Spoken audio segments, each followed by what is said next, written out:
Bonjour, je suis Stéphane Parent, directeur général d'Espace OBNL. Espace OBNL, c'est un endroit où on regroupe, on informe et on inspire les gestionnaires d'OBNL de tous les secteurs à travers la province. Aujourd'hui, dans notre capsule, on va parler d'automatisation marketing. L'automatisation marketing, j'ai la chance de pouvoir en parler avec une experte du domaine qui s'appelle Alexandra Logis. Alexandra, bonjour. Bonjour. D'entrée de jeu, j'aimerais ça que tu prennes 2 minutes pour te présenter aussi l'organisation pour laquelle tu travailles avant qu'on commence avec la série de questions que j'ai pour toi. Là. Je suis très curieux. Parfait. Bien, premièrement, merci beaucoup pour l'invitation. Donc, comme tu l'as expliqué, je m'appelle Alexandra Logis, je suis directrice Canada chez Actito, qui est un logiciel de marketing automatisé. Ça fait 3 ans qu'on est présent au Québec. La compagnie existe depuis plus de 20 ans. Elle a été fondée en Europe. Et comme pas comme son nom l'indique, mais comme on s'en doute, c'est un logiciel de marketing automatisé. Je ne dévoile pas encore tout de suite ce que c'est, vu qu'on va en parler par la suite. Justement, la première question d'office, le marketing automatisé, on l'entend, certains diront que c'est un thème à la mode ou que c'est un buzzword pour le dire en franglais. Mais si j'explique ça à ma grand-mère, là, c'est quoi le marketing automatisé? Ouais, les grands-mères, c'est toujours un bon exemple. Ouais, puis la mienne, de sa tombe, va avoir de la comprendre. J'avoue que c'est pas toujours évident. Des fois, même juste face aux parents, c'est pas évident d'expliquer.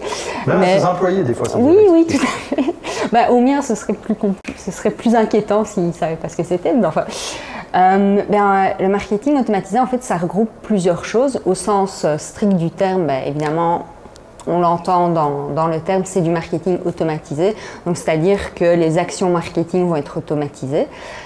Évidemment, de nos jours, ça va bien plus loin que ça parce qu'il y a aussi un peu la notion de personnalisation. Donc là, c'est pas dans le terme tel quel, mais le marketing automatisé qu'on fait aujourd'hui versus le marketing automatisé qu'on pouvait faire il y a 10 ans, il y a effectivement la notion qui est très importante de personnalisation. Donc on veut vraiment envoyer le bon message à la bonne personne de la bonne façon.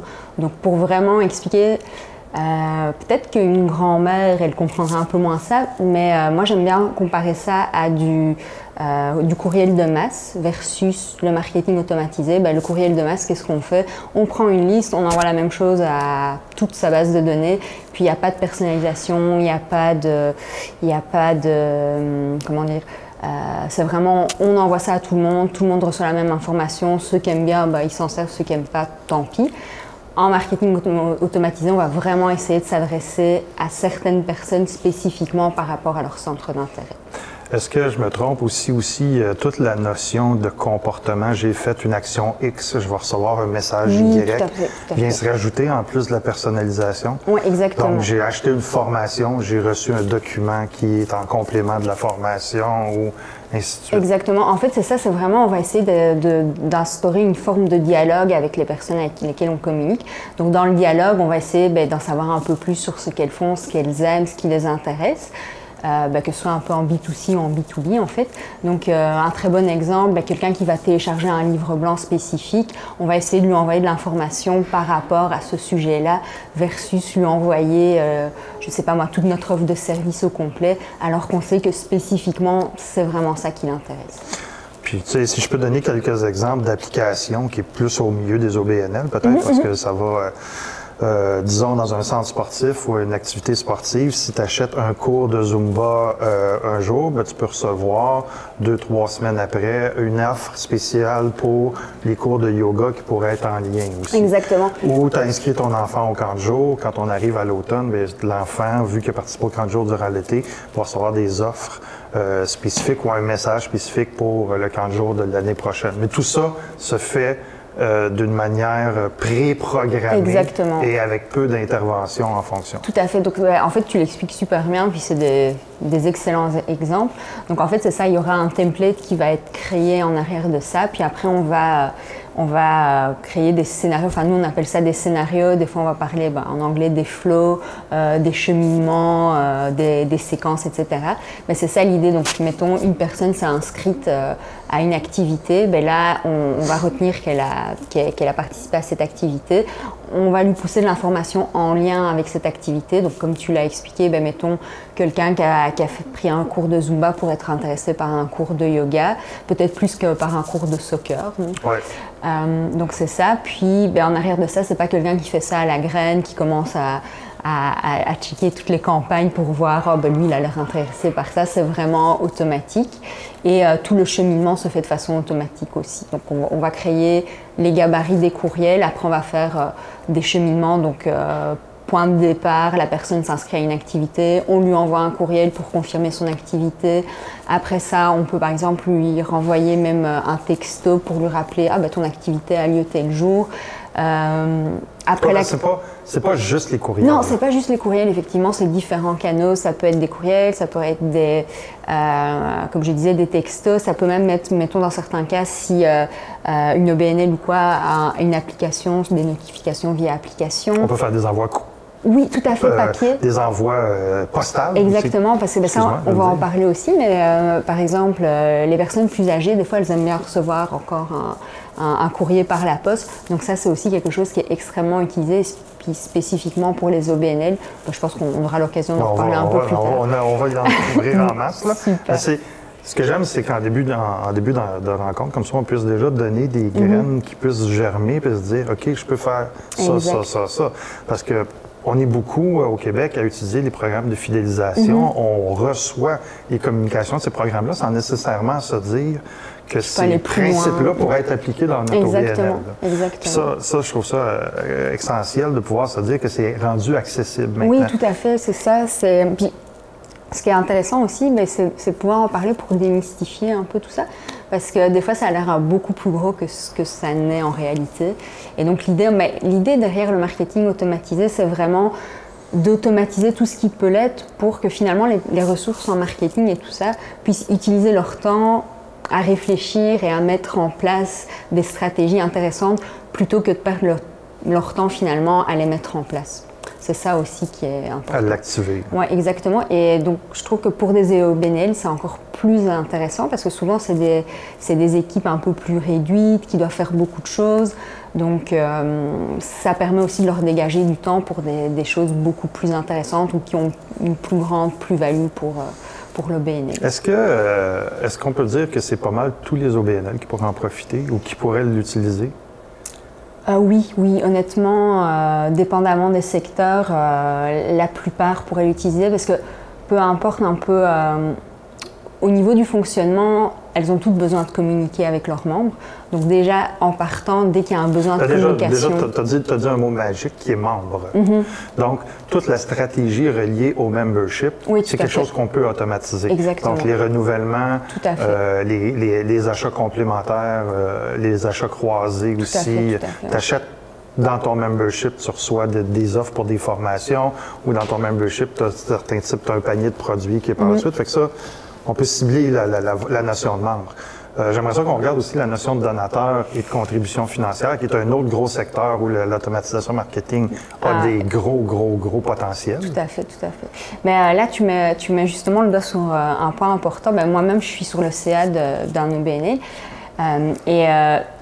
Une des problématiques, c'est le renouvellement des membres. Donc, jusqu'à maintenant, c'était quelqu'un qui passait son temps à rappeler les gens pour dire « Ah, votre abonnement va expirer dans X jours, il faudrait le renouveler. » Mais là, ce qu'on est en train de mettre en place, justement, avec le marketing automatisé, c'est on a les dates dans la base de données et automatiquement, la personne reçoit un courriel avec un bouton qui la renvoie justement vers le processus de renouvellement. Puis juste ça va faire gagner un temps précieux.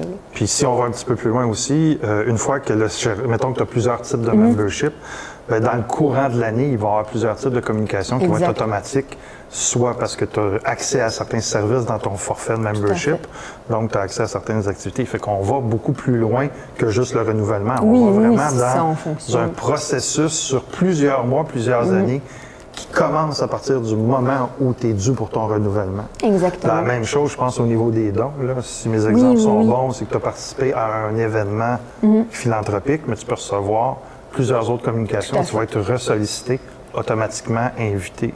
Exactement. Et puis après ça, tu as toute la notion, après ça, des autres OBNL qui sont avec la vente de services ou de produits. Je pense en tourisme, des musées, des festivals, ou ainsi de suite. Ah, ben, eux, c'est sûr que eux, par rapport au marketing automatisé, ils ont vraiment un potentiel exceptionnel. Puis en tourisme, c'est encore plus important maintenant parce que, ben, avec ce qui s'est passé, c'est beaucoup plus une clientèle locale. Donc il y a certains, je donne l'exemple d'un musée, mettons avant il avait une grosse partie de sa clientèle qui était peut-être étrangère et tout, cette année il va avoir forcément du local, mais là c'est l'occasion justement de rentrer en communication avec ces personnes-là pour essayer de les faire revenir d'année en année, les tenir informés des nouvelles expositions, ce genre de choses. Donc là c'est sûr que on peut. Après, les limites, c'est vraiment les limites un peu, je vais dire, de l'équipe marketing, puis des événements qu'ils vont mettre en place, de ce qui va se passer, etc. Fait qu'on a vraiment l'ensemble des secteurs qui peuvent en profiter. Tout à fait. Mais tu en as parlé rapidement tantôt. Les gens ont une perception que c'est compliqué. Puis, c'est-tu fondé? Est-ce que c'est pas fondé? Moi, selon moi, puis mon expérience, c'est pas fondé parce qu'on a justement des clients qu'on a pu, pour lesquels on a mis en place notre logiciel très rapidement. Donc en gros, ils ont eu une formation, on a importé leur base de données, puis ils ont commencé tout de suite à pouvoir s'en servir et avoir des premiers résultats. Par contre, dans certaines situations, oui, ça peut être complexe dans le sens où il y a des logiciels qui sont vraiment plus que des logiciels de marketing automatisé, sont je dirais des écosystèmes complets. Donc, ils ne vont pas juste permettre de faire du marketing automatisé, ils vont être, je ne sais pas, il y a un CRM, il y a d'autres éléments. Donc là, évidemment, quand on met en place ce genre de système, ça peut être très long, il faut prendre des personnes qui vont permettre de l'implanter, puis qui vont rester là quelques mois et tout ça. Donc, je pense que c'est un peu cette idée-là qu'on a en général, mais si on veut commencer à faire vraiment du marketing automatisé, en fait, c'est assez rapide. Il faut voir qu'est-ce qu'on a comme base de données, comment on l'importe, et après commencer à travailler dessus. Il faut qu'il y ait une réflexion aussi sur les comportements, puis les chaînes, ce qu'on appelle la chaîne de valeur. Qu'est-ce la personne qui devient membre chez nous ou qui contribue une première fois, c'est quoi son trajet par la suite pour être capable de réfléchir où on va mettre les points déclencheurs, c'est les trigger points, là, pour être capable j'essaie de le franciser, c'est un gros défi, vous verrez. Oui. Moi, je viens de l'école de la fidélisation plus que du marketing automatisé, mais que c'est deux environnements qui sont très, très similaires. Je pense c'est plus une question de réflexion, puis après ça, de mise en place, vraiment aussi. Puis en même temps, théoriquement, cette réflexion-là, vous devriez tous l'avoir pour réfléchir à comment réagissent vos membres, vos clients, vos donateurs aussi. C'est une réflexion. Tout à fait. Puis c'est ça aussi parce que maintenant, ce qu'on voit aussi, beaucoup de compagnies de BNL sont un peu en réflexion de transformation numérique. Puis là, des fois, ils veulent fonctionner par étapes. Je vais d'abord faire mon site web, ensuite... pour moi, c'est une réflexion globale. Donc, oui, tu peux réfléchir à ton site web, mais fondamentalement, ce que tu vas mettre dans ton site web fait partie des communications que tu as au quotidien.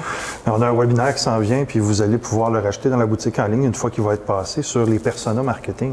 Donc, sur l'établissement de type de comportements qui vont nous amener à réfléchir sur ce qui est à mettre en place. Là. Puis cette réflexion-là, je pense qu'il faut l'avoir une fois, mais pour l'ensemble de la stratégie. Exactement. Donc c'est pas des choses, c'est pas des silos comme on faisait dans le temps. Là. C'est une réflexion globale, puis après on adapte en fonction. Puis comment tu fais pour une fois que tu as une base de données, parce que des fois c'est aussi simple qu'un fichier Excel. Oui, on essaie de convertir les gens vers d'avoir des bases de données plus complètes, plus fonctionnelles. C'est une chose. Mais là, une fois qu'on a un bassin de noms, de participants, comment on extrait la valeur de cette base de données-là? Alors en fait, déjà d'avoir cette base de données-là, d'avoir des courriels, même si on n'a pas forcément... peut-être que c'est un fichier qui s'est fait avec le temps, on ne sait plus trop comment on les a eus ou quoi que ce soit. Déjà, juste d'avoir ces courriels-là, ça a une valeur parce qu'on va pouvoir les utiliser, les mettre dans une base de données puis commencer une discussion.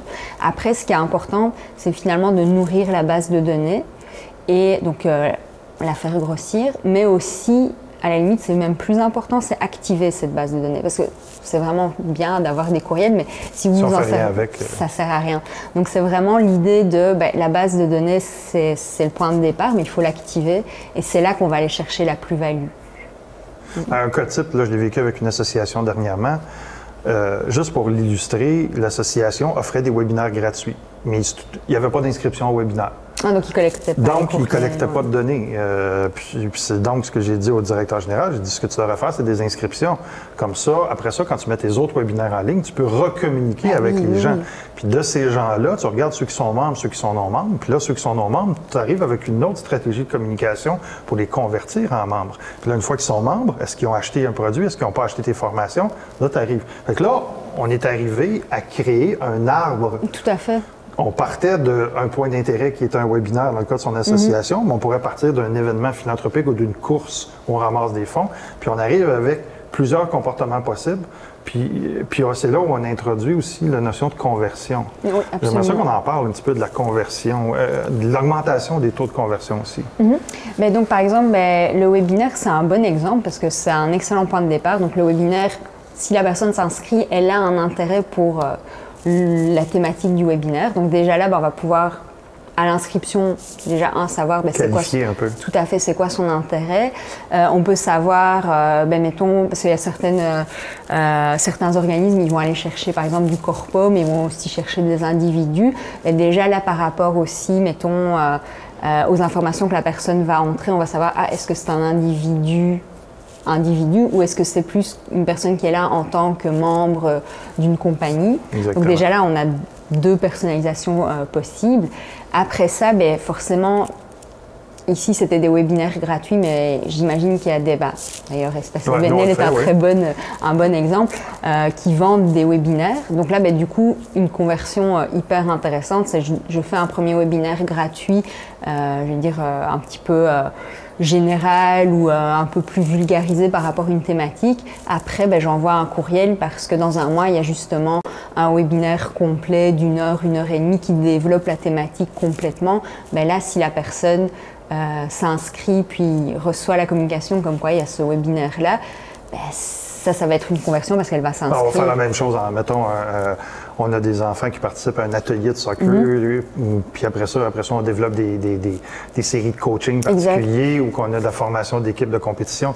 C'est vraiment d'avoir une réflexion dans la chaîne de création de valeur aussi. Parce que c'est ça, si on fait juste des webinaires gratuits, qu'en plus on ne demande pas l'inscription, on n'arrive jamais à avoir un modèle. Puis ça, je trouve que c'est intéressant parce que on est vraiment dans une redéfinition d'OBNL qui deviennent des modèles d'affaires, qui sont pas juste dans la réalisation de mission, mais qui créent un modèle économique pour supporter la mission. On le voit beaucoup avec le mouvement d'économie sociale. Et l'automatisation marketing est vraiment un outil qui permet de capitaliser là-dessus puis d'offrir plus aussi de valeur à l'intérieur de ça aussi. Exactement. Ça, c'est une réalité. Puis la deuxième réalité aussi, c'est par rapport à un peu la crise et tout ça qu'on a connu récemment. Il y a beaucoup d'organismes avant qui faisaient des événements pour collecter des fonds. On s'entend que c'est un peu rendu plus compliqué. Pour le moment, on ne sait pas combien de temps ça va durer non plus. Donc, il y en a beaucoup qui doivent se revirer de bord, essayer de faire des événements virtuels, etc. Et donc là, évidemment, le marketing automatisé a vraiment plus de sens encore. Dernière question pour toi. Est-ce que ça s'arrime sur tous les systèmes de données ou pas? Alors, je dirais oui, si les systèmes sont ouverts. Sont ouverts, exactement. Puis parfois aussi, des fois, tu peux avoir des systèmes vraiment plus anciens. Donc ça peut être plus compliqué, mais a priori, oui. A priori, ça se fait. Puis il y a toujours la possibilité de faire une exportation manuelle à la limite. Parfait. Je te remercie, Alexandra. Ça fait plaisir. Je te souhaite une bonne fin de journée. J'espère que vous avez apprécié. Je vous invite à laisser vos commentaires dans la section en dessous de la capsule. Votre petit pouce en l'air si vous avez apprécié. Et je vous souhaite une bonne fin de journée.